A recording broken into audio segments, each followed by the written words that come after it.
Hello everybody and welcome to this playthrough with various wins for the Nappa Valley Tournament Pro and Expert Division, which is a full 9 of the Vineyard Acres with new hole location. I will be giving you my advice here in this playthrough, giving you some new routes that you might not have thought about, because some of the new hole locations will offer us a new and interesting way of attacking the pin. Before we take a closer look, make sure to hit the thumbs up button, also subscribe to the channel and turn on the notifications. For those of you that are looking to improve your game even more, scan the QR code here on the screen or you go directly to patreon.com/golfclashtommy. We offer guides for Pro, Expert and Master Division for the 18-hole tournaments and also the 9-hole Cup tournaments. We offer Expert and Master. Tour play is Tour 7 up to Tour 13, so we have something for each and every one. So sign up and improve your game with start today. Thank you so much for watching. Let's go to hole number 1.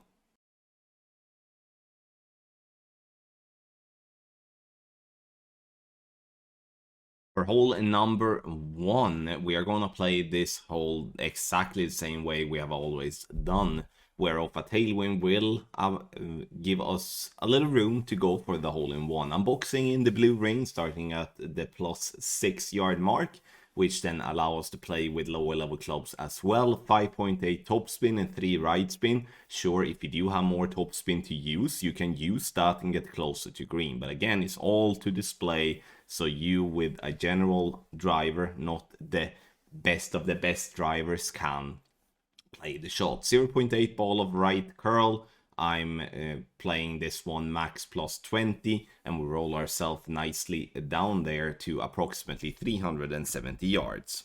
From here, we are going to play a wedge, and the wedge is going to be with the club we do feel the most comfortable with. For me, it is the Endbringer. We're playing a standard EB school. Obviously now the wind is very favorable as it's a straight headwind. That would be the same if we would be playing with a straight tailwind. I play this one from this range, 15% elevation, but have in mind that as we need to pay attention to where we are, you can see here now we're playing slightly uphill, hence the reason I'm playing it +15. If I would be at the same height as the pin, I would be playing it +20 instead. If I would be lower down, I would be reducing the elevation even more and playing it maybe +10 or +5 or something like that. So pay attention to that. And in the end though, it should be a super simple eagle to start with here on hole number 1. Pin stands more left, as you can see, which in my opinion makes it to be a little bit more achievable, especially if we do have wind that makes us be able to go for the hole in one.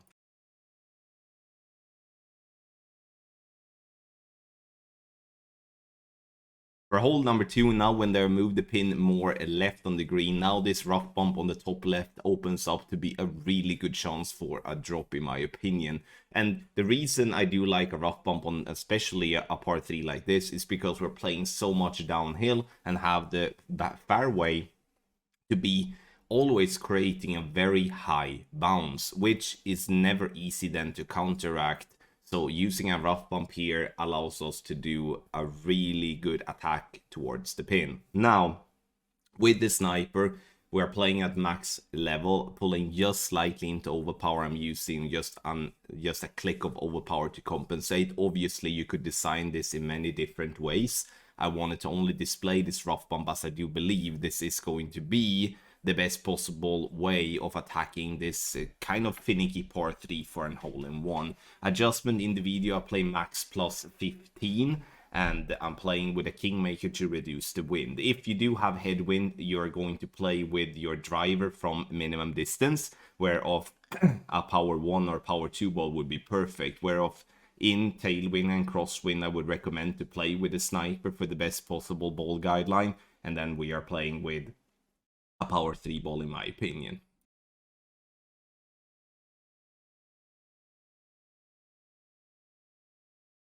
For hole number 3, we're playing an NMT, so we're not touching the target until it's time to adjust the rings. That's going to be at that we have our target at +6. 5.8 topspin, 2 right spin. This to make it possible, or at least display it possible for lower level drivers. Adjust max no elevation. I'm playing with a P5 ball here as it is a headwind. If I would be having a crosswind or a tailwind, I would be playing with a Kingmaker or any other ball that has more wind resistance, because obviously more wind resistance on the approach will be very helpful.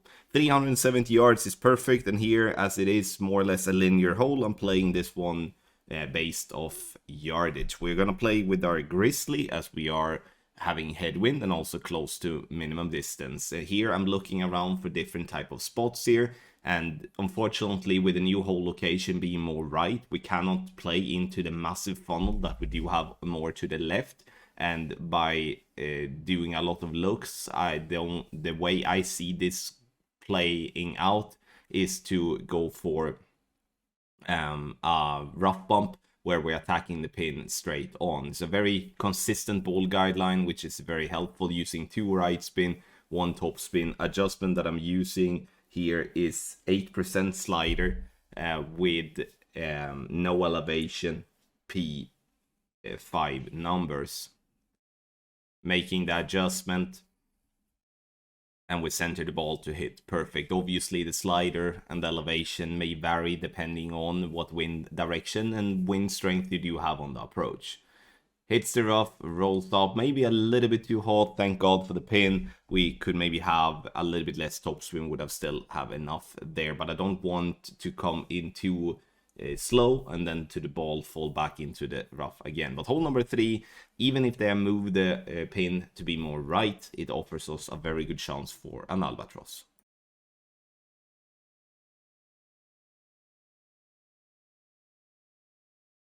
Hole number 4, here I'm setting up at absolute min line with a power 3 ball. You can't see the power 3 ball as it is a replay, and then it doesn't show when you do a ball swap. So I'm using 1 right spin and some backspin to get the ball guideline into the hole. And once I've found my spot at absolute min line, then I'm swapping to a ball called the Navigator, which is a power 1 ball. As you can see, we're looking to be using a power 1 or a power 2 ball to ensure that we're not pulling back into min club. Adjustment should be max plus 5 power 1, which is 1 to 1 plus 0.2, but I'm playing this 1 to 1 and missing with approximately the 0.2 that would have been the extra if using max plus 5. In the end though, even though they have moved the pin to be more right, which has made the rough bump being more glitchy if you want to go with the rough bump and the Goliath, therefore a bounce up shot like this is definitely the best way to go for a consistent attack on the hole-in-one. I do believe this is going to be a par 3 where we'll see a decent bunch of hole-in-ones.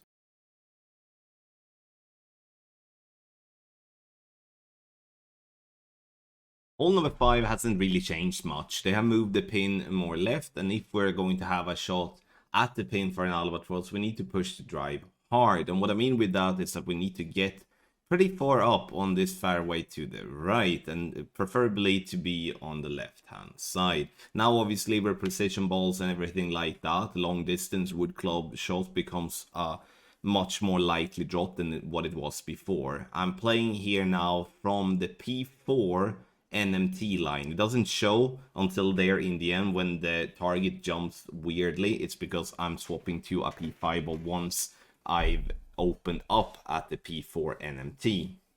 Adjust max plus 20 using half a ball of left curl with circle drop overpower. And again, I'm pushing this one. You can play it with less curl and push it less, but then the albatross attempt on the approach will be worse.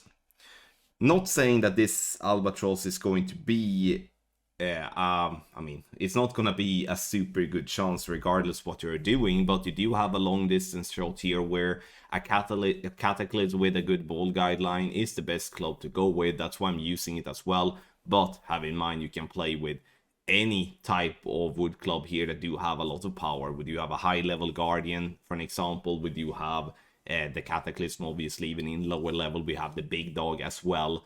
I'm leaving the ball guideline short here as the tailwind will push the ball towards the pin. Adjustment here, I'm using no elevation, trying to use max number, which in the end becomes a little bit too much. So here we should have played like around 80% of our club. So center the ball, hit perfect, and in a worst case scenario here, you're gonna have yourself a tap in for a for an eagle, which is what the majority of your opponents will have. But with a little luck and a good execution, the albatross is most definitely there.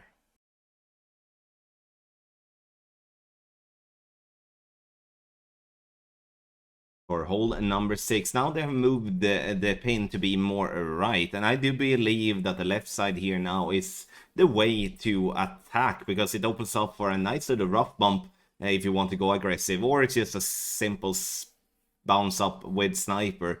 Otherwise, QB at max P3 line, blue ring by the rough line, then swapping to poke and sniper grizzly bag. Adjustment, I'm playing this one 1-1 with a poke 8, which is max plus 20.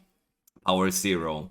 Outside wall left curl. The idea here is to bounce on the fairway into the rough to roll out on the fairway. You can see we have loads of rough to play on, and the reason I'm using the rough is to give ourselves more control. 315 yards, 15 yards are good. Now for the second shot, I'm going aggressive, because I do believe I want to show aggressive routes as well, because most of you already know that we can bounce on the fairway up towards the pin. But this rough bump here now with our sniper opens up for a great chance for a drop. I'm using half a bar topspin and 2 right spin. Inner ring to be by the rough line, ball guideline just through the hole. Adjustment here in the video is that I'm using a 25% slider, no elevation, P3 numbers. I am though 0.1 too heavy on my pull, which is something that we could obviously easily correct. But again, this is an aggressive route. If you have too much 01 or 59 or overpower or underpower accidentally on, that may get you Mr. Off. But if done correctly, you should see yourself having a great chance for a drop. Again, if you don't feel confident with this, bounce on the fairway up towards the pin and you will still have a chance for an eagle. It's just that the eagle chance will be less.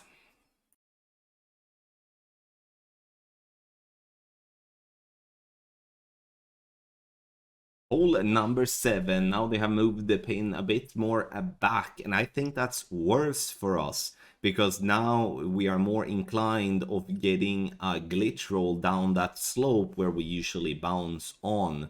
So what I'm doing here is I'm setting, in this instance, eventually I'm gonna set some that is 5 backspin and half a bar of right spin, and we're looking to have the ball guideline pointing towards the hole. Then I'm respinning, adding 1 right spin instead of the half a right spin. Adjustment, I'm adjusting 1-1, which is mid plus 10, so 4.7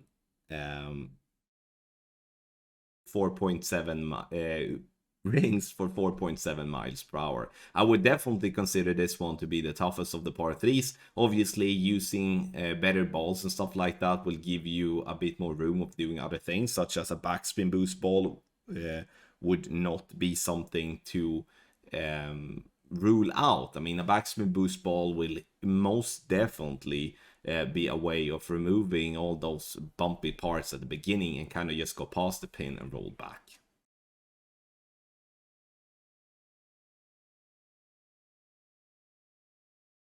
For hole number 8, I do believe I found a very interesting new way of approaching the pin here with a new hole location. Starting with the rock at max P3 line, white ring by rough line, swapping to a poke, and obviously you can use the plus 8 yard mark if you want to start with a poke directly. 3 right spin, 2.5 bar top spin, adjust max plus 10, max curl to the right with a slower needle and max OP. The reason I rather do this than going with more topspin is because there's a really easy way of having a glitch roll on that fairway by using a lot of topspin. Using less topspin, you don't really see that often. Now, the second shot, be prepared with your grizzly, or I would say the Goliath if you do not have a high level grizzly. The reason for that is that we do want to use topspin. Using a fringe check in this instance, and now I'm using all the topspin with my grizzly and also some left spin. Look now to what I'm doing. I'm playing into a pretty decent funnel behind the pin. Sure, there are a little glitchy spots and stuff like that, so make sure to position yourself correctly. and I'm using to be, in this instance, around with top of the yellow ring to be by the rough line, ball guideline, go past the pin on the right, and then to fall into the hole. Adjustment is minus 10% elevation, and then obviously whatever check you have, or if you have something else in terms of to work out as an adjustment. Center the ball, hit perfect, and you can see here now that we hit the rough, and it rolls past the pin, and it rolls into the funnel behind the pin, dead center for the eagle here on hole number 8, which is, in my opinion, generally a tough par 4, but I do believe the new spot here is going to allow us to have a much easier time on this par 4.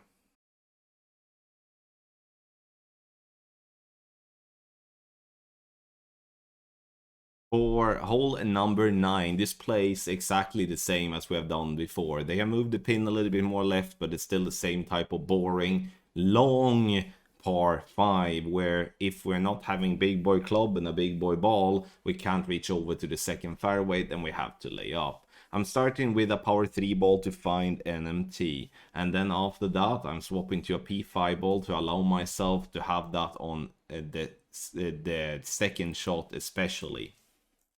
You can obviously stay with the Kingmaker if you would like, there's no need to switch, but I feel there's definitely a nice room to use the power 5 ball again to allow yourself more power.